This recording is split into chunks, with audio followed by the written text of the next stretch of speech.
Iyon, part 2. Para naman sa sauce, kailangan natin ng butter, mushroom, ang flour, at ang sobra sa marinated natin kanina.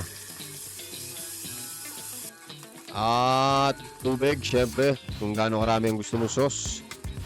At ang pamintang winasakwasak, ang Knorr seasoning, at ang beef cubes, baka naman.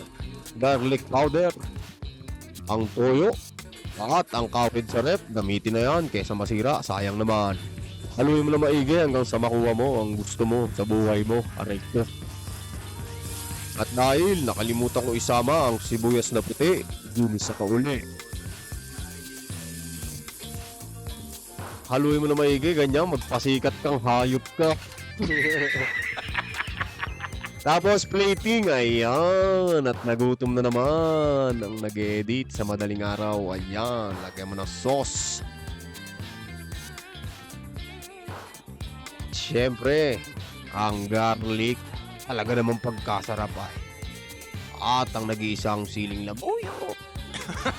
Kung nagutom ka sa video na to, hihingi pa ako ng konting minuto sa'yo. Subscribe ka na sa channel ko.